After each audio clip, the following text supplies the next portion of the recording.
Haleluya, shalom. Selamat kita berjumpa dalam kasih Tuhan Yesus Kristus. Saya percaya saudara dan saya ada karena anugerah Tuhan, karena kemurahan Tuhan luar biasa. Tuhan beri kita kesempatan, kita hidup, kita kuat. Semua karena anugerah Tuhan, semua karena berkat Tuhan. Firman Tuhan pada kesempatan ini dalam Yohanes pasal 14, di sana katakan ayat yang kedua, di rumah Bapakku banyak tempat tinggal, jika tidak demikian tentu aku mengatakannya kepadamu, sebab aku pergi ke situ untuk menyediakan tempat bagimu. Di rumah Bapakku banyak tempat tinggal, jika tidak demikian tentu aku mengatakannya kepadamu, sebab aku pergi ke situ untuk menyediakan tempat bagimu. Nah, firman Tuhan pada kesempatan ini kita belajar satu kebenaran bahwa kita punya rumah di bumi itu, puji Tuhan, ya, kita tidak kontrak dan sebagainya. Tetapi ada banyak di kota-kota besar, banyak orang kontrak dan sebagainya. Nah, sebagai anak-anak Tuhan, kita bersyukur kepada Tuhan karena saya percaya bahwa kita ada karena anugerah Tuhan, semua ada karena kasih setia Tuhan. Nah, saya percaya di bumi kita punya kerinduan yang sama, punya rumah masing-masing, punya rumah yang ada yang sudah rumah mulai petakan, ingin rumah yang lebih bagus lagi. Nah, rumah yang tipe 37, ada yang ingin 40, ada 45, bahkan ada yang di model kayak di Jakarta, ada yang rumahnya tanahnya bisa sampai 2000 sampai 3000 meter, saudara. Dan itu benar-benar orang yang hebat, orang-orang kaya dan sebagainya. Kalau di kampung orang punya rumah tanah 1000 meter itu biasa saja, saudara. Tetapi di kota besar kalau orang punya rumah yang tanahnya 1000-2000 meter, itu memang orang kaya, saudara. Nah, firman Tuhan datang kepada saudara dan saya, dia berikan satu pelajaran yang luar biasa kepada kita. Firman Tuhan katakan, di rumah Bapakku banyak tempat tinggal, jika tidak demikian, ya, tentu aku mengatakannya kepadamu, sebab aku pergi ke situ untuk menyediakan tempat bagimu. Nah, di sini Yohanes katakan di rumah Bapakku. Walaupun di bumi kita berjuang luar biasa, ketika seseorang punya rumah yang baru, wadah senang sekali tahun pertama, tahun kedua.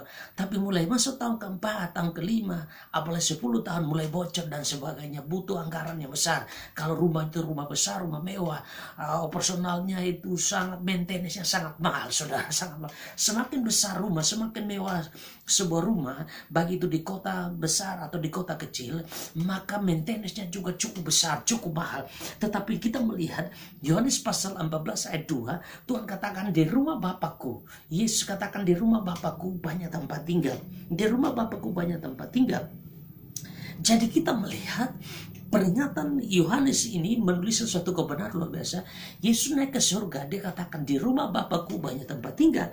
Di dalam firman Tuhan ini saya melihat bahwa adalah bicara tentang di mana Yesus akan naik ke kerajaan surga. Saya berikan tema makna dari kenaikan Yesus, Tuhan Yesus ke surga. Makna dari Tuhan Yesus naik ke surga, di sini katakan ia naik ke surga supaya menyediakan tempat bagi kita. Karena manusia hidup di bumi ini hanya sementara. Berarti makna daripada Yesus naik ke surga adalah dia menyediakan tempat bagi kita. Dia menyerahkan rumah yang kekal bagi kita. Kenapa? Rumah di bumi ini sebentar saja. Bahkan rumah di bumi ini menyebabkan masalah ketika mulai bocor, mulai rusak dan sebagainya. Butuh maintenance yang cukup besar. Nah, kalau orang punya duit, dia maintenance-nya sangat enak sekali. Tetapi kalau dia tidak punya duit, itu punya pergumulan tersendiri. Sehingga kita melihat Yesus naik ke surga, dia katakan, aku pergi ke surga, aku menyediakan rumah bagimu. Kenapa? Karena rumah kita di bumi ini hanya sementara saja. Jadi makna daripada kenaikan Yesus ke surga adalah dia menyediakan rumah bagi kita. Sebab itu upah dosa adalah maut, tetapi karunia adalah hidup yang kekal dalam Kristus Tuhan kita. Roma 6 ayat 23. Ketika kita ada di bumi ini, rumah ini bicara rumah ke tempat tinggal, tetapi rumah tubuh kita ini pun satu saat akan dibongkar kembali ke tanah. Tetapi makna kenaikan Yesus Kristus naik ke surga, dia katakan bahwa dia menyediakan ada rumah kekekalan bagi kita, ada rumah kerajaan surga bagi kita. Sehingga dalam Ibrani pasal yang ke-9 ayat 27, dan sama seperti manusia ditetapkan untuk mati hanya satu kali saja, sesudah itu ia dihakimi. Jadi kita melihat orang percaya, kita punya pengharapan yang pasti, kita punya punya kepastian, yaitu Yesus naik ke surga, disediakan rumah bagi kita. Rumah tubuh kita, rumah kita di bumi kita tinggal ini akan dibongkar, akan berlalu. Bahkan tubuh kita, rumah ini akan dibongkar. Tetapi ada rumah kekekalan di surga. Tuhan siapkan bagi kita. Ada tubuh kemuliaan. Ketika tubuh ini kembali ke tanah, Tuhan siapkan tubuh kekekalan. Tuhan siapkan tubuh kerajaan surga bagi kita. Yang kedua, makna dari kenaikan Yesus ke surga.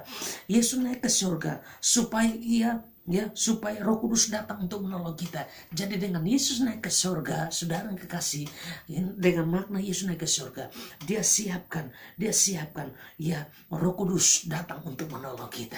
Jadi kalau Yesus datang ada di bumi, dia dengan tubuh yang terbatas, tapi Roh Kudus itu tidak dapat dibatasi dengan ruang dan waktu. Sehingga firman Tuhan datang kepada saudara saya pada kesempatan ini, bahwa Yesus naik ke surga supaya Roh Kudus datang untuk menolong kita. Roh Kudus datang untuk bekerja dengan luar biasa. Di dalam Sakaria pasal 4 ayat yang ke-6. Sakaria pasal 4 ayat 6. Maka berbicaralah ia, katanya, inilah firman Tuhan kepada Zerubabel, bukan dengan keperkasaan dan bukan dengan kekuatan. Ya, bukan dengan kekuatan, melainkan dengan Rohku, firman Tuhan semesta alam. Sakaria katakan, bukan dengan kekuatan manusia, tetapi hanya dengan Roh Kudus kita diberikan kemampuan, kita diberikan kekuatan yang luar biasa. Firman Tuhan datang kepada saudara saya. Mari dengan kenaikan Yesus ke surga. Makna kenaikan Yesus ke surga, Yesus naik ke surga supaya Roh Kudus diberikan. Zerubabel katakan bukan kuat dan gagah manusia, tetapi Roh Kuduslah yang menolong kehidupan saudara dan saya. Di dalam Yohanes pasal 16 ayat 7, namun benar yang kutakan kepadamu adalah lebih berguna bagi kamu. Jika aku pergi, sebab jika aku tidak pergi, penghibur itu tidak akan datang kepadamu. Tetapi jika aku pergi, aku akan mengutus dia kepadamu. Jadi kita melihat dengan kenaikan Yesus ke surga, firman Tuhan katakan bahwa lebih baik, lebih berguna aku pergi, supaya penghibur itu aku utus kepadamu. Jadi makna daripada kenaikan Yesus naik ke surga, bagian pertama adalah Yesus menyediakan tempat kekekalan bagi kita di surga. Yang kedua, supaya Roh Kudus diberikan, dicurahkan untuk menolong kehidupan kita. Bagian ketiga, makna daripada kenaikan Yesus naik ke surga, adalah supaya ia naik ke surga agar ibadahnya, agar kita semakin sungguh-sungguh beribadah. Kenapa kita sungguh-sungguh beribadah? Karena kita menantikan Yesus datang kembali, memberikan Roh Kudus. Nah, Yesus datang kembali untuk menjemput kita, mengangkat kita. Di dalam Yesaya pasal yang keempat, 4 ayat yang ke-24 di sini dikatakan, Allah itu roh dan barang siapa menyembah dia harus menyembah dalam roh dan kebenaran. Jadi kita melihat dengan kenaikan Yesus naik ke surga, kita sungguh-sungguh berdoa, kita sungguh-sungguh menanti-nantikan Tuhan, kita sungguh-sungguh berdoa menyembah Tuhan, kita sungguh-sungguh membaca kebenaran firman Tuhan. Tujuannya karena kita tahu Yesus akan datang kembali menjemput kita. Kenapa? Karena bumi ini bukan rumah kita, bumi ini bukan tempat asal kita. Nah, saya percaya firman Tuhan akan bekerja dengan luar biasa. Dalam Yesaya pasal 58 di sini katakan ayat 14, maka engkau akan bersenang-senang karena Tuhan, dan aku akan membuat engkau melintas di puncak bukit-bukit bumi dengan kendaraan kemenangan. Aku akan memberi makan engkau dari milik pusaka Yakub, bapa leluhurmu, sebab mulut Tuhanlah yang mengatakannya. Jadi firman Tuhan katakan bahwa Tuhan akan membuat kita bersenang-senang. Kenapa? Di hadirat Tuhan. Kenapa Yesus naik ke surga? Bagian ketiga, tujuannya adalah kita bergairah untuk beribadah, kita senang untuk nyembah Tuhan, kita senang untuk berdoa. Jadi makna kenaikan Yesus naik ke surga, ada sediakan tempat kekal. Dia sediakan rumah kekal bagi kita. Dia naikkan ke Yesus. Makna kenaikan Yesus naik ke surga yang kedua, supaya Roh Kudus diberikan untuk menolong menyertai kita.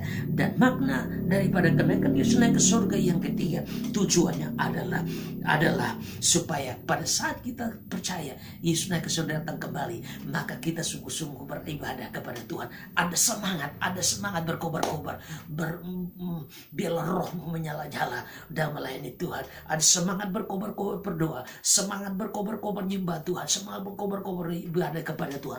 Saya percaya kita hidup karena anugerah Tuhan. Shalom. Tuhan Yesus berkati kita semua. Haleluya, haleluya. Biarlah kenaikan Yesus naik ke surga membawa kita punya pengharapan. Ada rumah surga Tuhan siapkan, rumah kekal Tuhan siapkan bagi kita. Roh Kudus diberikan buat kita untuk kita hidup dan tetap setia kepada Tuhan dan mengiringi Tuhan sampai akhir hidup kita. Dan dengan kenaikan Yesus naik ke surga, kita beribadah kepada Tuhan dengan bergairah. Kenapa? Karena kita menantikan Tuhan datang menjemput kita sama-sama di kerajaan surga. Tuhan Yesus berkati. Shalom. Tuhan Yesus berkati. Haleluya.